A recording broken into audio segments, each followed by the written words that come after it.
Fantastic. Here we are to talk about the imposition of ashes on Ash Wednesday. And our guest teacher for this session is the lovely Rev'd Selina. So thank you for being with us again, Sel. Pleasure, absolute pleasure. So I know that for a start, the word imposition of ashes is somewhat of a talking point, and maybe we could begin there. What do you think? Yeah, why not? Yeah, I mean, it's an odd word because normally, you receive things in the church. You receive the sacrament of Holy Communion. You receive God's forgiveness and reconciliation. But with ashes, they are imposed upon you. They are almost forced on you. It seems. The word seems to suggest that, and it's. I don't know the actual background why that word was used, but if you think about it, it's actually quite sensible because none of us really likes to think of our own mortality. Oh, I could be talking bobbins there. Maybe some of you love relishing in the thought of your own mortality. I personally don't, and but this is a moment when the priest. Normally it is a priest anyway, imposes the ashes on you to forcibly remind you that you are actually mortal. You're not going to live forever. And so you are, it's to remind you that your death is an inevitable event and to prepare yourself for that. So I think that's why we use the word imposition. It is being imposed upon you. It's not just oh yeah, I think I'll go and have a bit of a memory of my own death now, sort of thing, a foretaste of it. It's actually, you're being told, yeah, you are going to die. So get yourself ready. It won't be in the immediate future, but get yourself ready nonetheless. Mark Twain, I think it was playing cards one day with a few friends, and somebody said to him, "What if you knew that you were going to die within the next hour? What would you do?" Expecting him to say, "Well, I'd go off and tidy up all my affairs and make sure that I was all right with God and everything." And Mark Twain said, "Well, I'd just go on playing cards." Because he was already so sufficiently confident that his own righteousness with God was already sorted out. I wonder how many of us would actually say, yeah, I'd continue doing what I was doing now, or would not go off and seek a local priest to ask for forgiveness for everything we've done wrong. And that's the level that we need to remember that we need to be at, because we never know when that fatal moment will actually happen. Good place to begin then, isn't it? Yeah, it's a good cheery subject, Ash Wednesday, as you can tell. So Well, for many who have obviously an experience of Ash Wednesday in the past, that makes maybe a little bit of sense, but maybe we could also talk a little bit about Ash Wednesday in itself, the history of Ash Wednesday, why at the beginning of Lent, what's that all about? yeah, I mean, since the first century, Christians in Rome would, in a Oh my period. God. Yeah, it's a long time back, but it wasn't quite like we do it now. But they, particularly ones who had committed grievous offences against the church in some way, shape, or form, they would put on sackcloth and ashes, a bit like the king in Nineveh. So they would wear all that, and for 6 weeks before Easter, that would be their penance, if you like, for their sins, so that they could be redeemed into the church. That was when Lent was only 6 weeks long, and so because if you take out the Sundays of that, it actually only makes 36 days in length of repentance. And they like to have nice round 40 numbers because everyone likes 40 in the Bible. So that's why they actually extended it by a few days at the beginning. So that's why we begin in midweek on Ash Wednesday itself. So we actually have, if you exclude Sundays, which are feast days anyway, there are 40 days of Lent, and there are actually 6 Sundays in Lent as well. So it's a period of 46 days in total. But the actual practice of using ash as a form of repentance goes back to the very early Christian church. Awesome. So 40 obviously is significant for a reason. Shall we go into that as well? Well, I mean, in the Bible, 40 is used an awful lot for, there were 40 days of rain for the flood. Jesus went into the wilderness for 40 days and 40 nights. It tends to just mean a long time. But, it seems to be that 40 is used over and over again. And that's why we have a period of 40 days of preparation for Easter. Advent similarly used to be 40 days long as well, but that was found to just be too much. And so they actually shortened it to just 4 weeks. prior to Christmas. But originally Advent was also a 40-day period of preparation as well.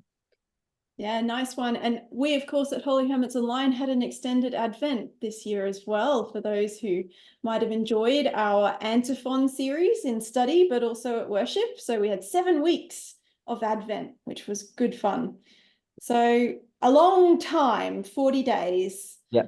Yeah, I mean, that's all it really means, but it does recur over and over again in the Bible that repentance goes on for 40 days. It just really means a long period of time. I don't know why they chose 40. I honestly don't. But that's the number that's used frequently, Old and New Testament. Yep, connecting the dots. Yep. Very helpful for us. So getting to practices that are done on Ash Wednesday, whether they be in services at churches or also out and about. One of the things that we did mention when we were preparing for our session was that there is a practice of ashes to go, which is becoming more and more popular. Church of England, USA, but also our own cathedral is doing this next week at Central Station in Brisbane. So why? What's it like? How's it work? I honestly can't tell you what it's like because I haven't actually done it yet. It was never a practice in any of the churches I was at when I was in England, and it wasn't in Ipswich either, for that matter. So I'm looking forward to finding out what it's actually like next week. Come down to Central Station next week and see us, and you can tell us what it's like to be on the receiving end of Ashes to Go. But it really is. I mean, because it's a Wednesday, and people, it's a working day for most people. So a lot of people find that they don't always get to a service on Ash Wednesday to receive their ashes. So for many people, this is their one opportunity to actually mark this moment. It's very popular, particularly the Ashes to Go, from what I'm hearing. It's very popular with Roman Catholics who grew up. Now, I was Roman Catholic when I was a long time ago in a galaxy far, far away. And yeah, it was always a practice that you would deliberately make an effort to try and get your ashes at some point on Ash Wednesday. This is an opportunity for people who, for what reason or other, usually work, can't manage to do that. So we do get a lot of Roman Catholics coming to an Anglican priest to receive ashes on that day, and it's very short. It's very short. It's not even really a liturgy in many ways. You just marked with ash on the sign of in the sign of the cross on your forehead, and the priest would say something along the lines of, remember that you are dust, and to dust you will return. Turn from sin and be faithful to Christ. Just something simple like that to remind you that that's your inevitable conclusion, but your spirit has a potential conclusion if you turn from sin and stay faithful to Christ. So tune in next week and I'll tell you what. I know I won't be here. It is becoming very popular, I know, in both UK and USA, as well as in some places here in Australia, particularly, as you said, here at the cathedral. It'll be very exciting to see how it also grows post-COVID, because of course we did have to lay low for a little while, and it's from what these are just anecdotal tales I'm hearing, is that it is picking up again, now that we seem to be moving back to a new normal post-COVID. But it will be interesting to see what happens next week. Yeah, fantastic. And similarly on that, obviously it's a practical thing that we are now doing Ashes to Go for people who are working people. One of the other questions that the community had devised was around lunchtime services, and then getting back into work after with ash on one's head. Yes. How does that work? Well, it's up to the individual, and I sometimes I query this one quite considerably, because I think when you actually receive them, that's the important part for me. Receiving the ashes, that's the important moment. If you're then going to parade it around like a flag, saying I've been to receive my ashes on Ash Wednesday, which some people do, that kind of goes against the gospel reading for the day, which is all about your Father who sees what you do in secret will reward, and all that sort of stuff. So to my mind, receive the ashes, yes, but don't go showing them off to everybody. If you need to, I've been known before now to receive the ashes, and then as I leave church, just wipe them off. Because I've made the moment. I've had that moment of recollection. That's already happened. I don't need to parade it to other people. But that's my feeling. Some people, like to, well, I'm not to show it off, but quite comfortable with it being recognised. I mean, I'm not uncomfortable with it, but it's, as I say, it's just personal preference, really. It is, though, actually, wearing the ash, there is a positive side to it, in that it is actually a talking point. So it can actually open and engender conversations with people. Why have you got soot on your forehead? What have you been doing?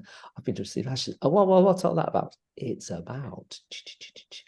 And it just, it can be a conversation opener. It depends on the individual. Some people are confident about that, talking about it. Some people less so. So, it's up to the individual in my mind. Nice one, Sel. And that might be a really good talking point for us for our dialogue space when we hop off the recording. But Yeah. I'd like to, in the chat, for those who are with us actually in the study space, but also in the comments for the YouTube video later on, what is your personal preference now that we've reflected on whether to continue wearing ash for the rest of the day or maybe to wipe it off? What is that for everybody that's here reflecting on this with us now?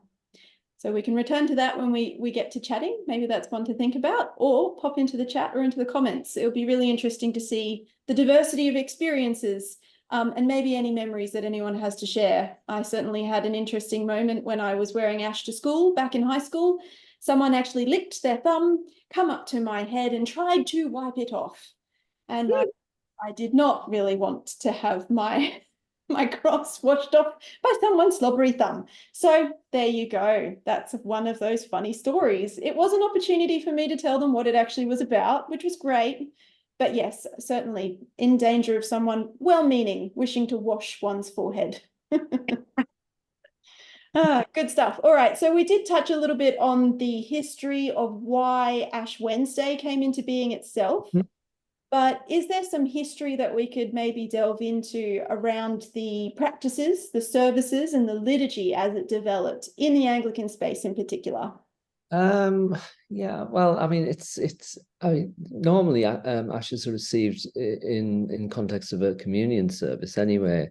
I mean, the ashes themselves, I'm sure most people are probably aware, are made up normally of the previous year's palm crosses, which have been burned. Normally, there's some form of liturgy takes place on Shrove Tuesday, Pancake Day, where the ashes are burned, and that can vary from place to place. There's no real, as far as I'm aware, anyway, formalized liturgy for that. Everyone's quite free to experiment and do their own thing with that. Except in England, where, because we don't have palm trees in England, I don't know if you'd noticed that, it's not warm enough for them. So we have to buy our palm crosses from the church suppliers, and they come pre-folded into a nice little cross shape for you.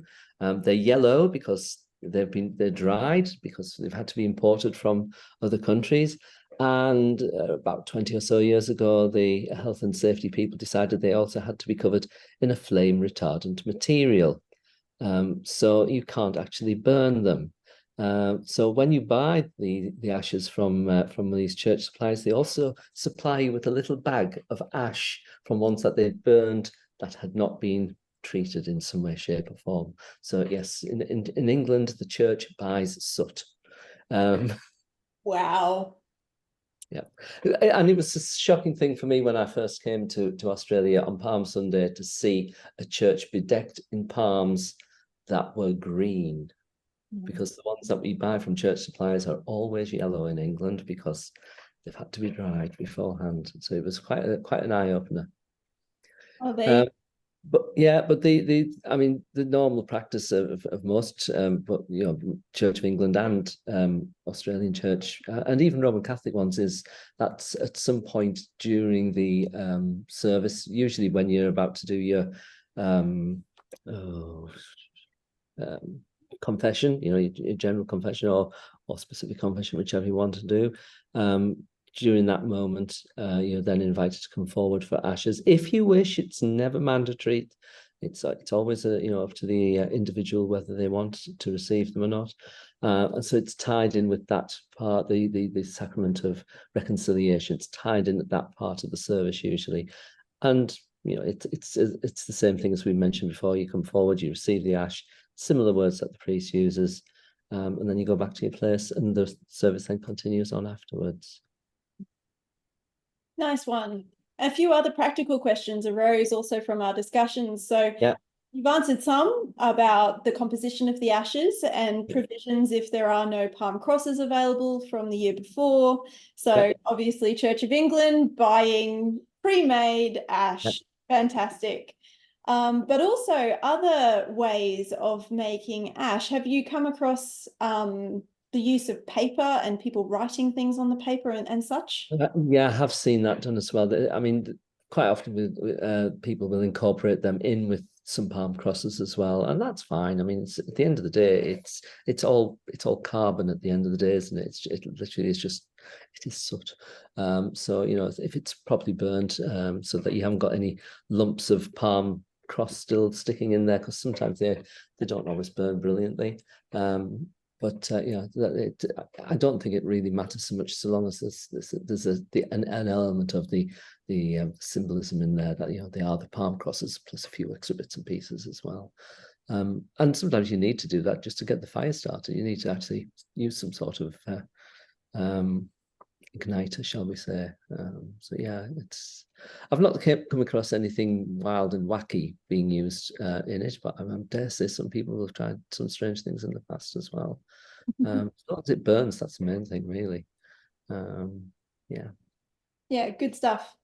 Another practical question about the use of bread and lemon juice to get the ash off of fingers that have been imposing the ash. Yeah, I've never come across anyone using bread. I have heard of it, but I've never actually seen it done. I mean,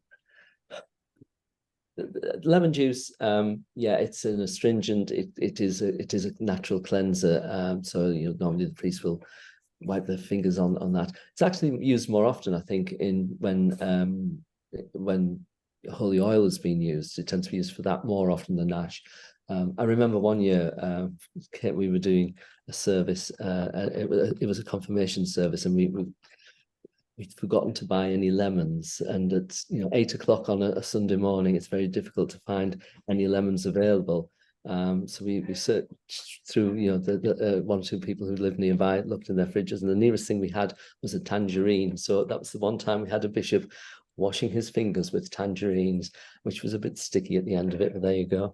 But yeah, it's just a natural cleanser. I mean, if worst case scenario, just use some soap. We're all used to using hand sanitizer these days. Having some liquid soap there as well is just as good. But it's you don't really want to watch them washing their hands. I'd rather they went off to the side and did their ablutions over there. But it's just a natural cleanser. As I say, I have heard of them using bread, but I've never actually seen it in practice. I don't know what they do with the bread afterwards. Yes, it's definitely interesting about the cleaning up of things reverently. Obviously, we do a lot of that. Many of our liturgies, making sure that we are treating holy vessels with reverence. But yes, the bread that we wipe the fingers on perhaps doesn't need such reverence. Interesting. Cool. Well, we've covered almost every question that we had composed. There is this last one, which I think is a really good one for us to finish our recording on before we go into dialogue. And this one is, are you, Sel, very passionate about Ash Wednesday? Is it somber for you or uplifting? How do you feel about it? I am actually passionate about Ash Wednesday for the reasons I mentioned earlier on, that it does force you to actually think about your own future, which is a limit. We all have a limited lifespan, but it also is a positive thing, I think, because you are also reminded that the whole reason for this period of preparation for Easter is actually to prepare to celebrate the greatest festival in the church's year. You knock spots off Christmas. And so it's a marker of the start of it. but also it's, as I say, it's this remembrance of your own path through life. This is like, this will be the year that I will have received ashes. That's how many years I've been doing this for, and so I've had that many starts to this period of time, and I think it's something. It can be uplifting, but I do think it is a somber moment. I think it's one that really makes you think, oh yeah, okay, how many more of these am I going to have? Because every time you have one, it's one less than you're going to have before next time. So yeah, I do strongly advise people to even if they can't get to a service themselves, at least spend a few moments just reflecting on it. Even if you can't, I'm not saying you necessarily have to do ashes yourselves at home, but actually just think about the words that I used there, which I'm sure we can get in the chat later on. Remember that you are dust, and to dust you will return. Turn from sin and remain faithful to Christ. That's Christianity in a nutshell, really. Thank you, Sel. Fantastic to have this recording. Pleasure. Absolute pleasure. In the space. And also, if those who can't get to a physical service or ashes to go for the imposition of ashes, certainly our contemplative service that we'll be having online next week is a space where we can reflect on those words, but also prepare ourselves for the journey through Lent. And for those who also can't be with us for that space, the service is always available for download on the events page or at the Contemplative Services Ministries page. So you can take yourself through that at any time that you wish.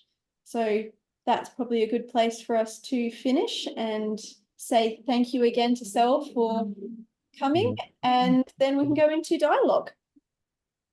All right, let's stop the recording.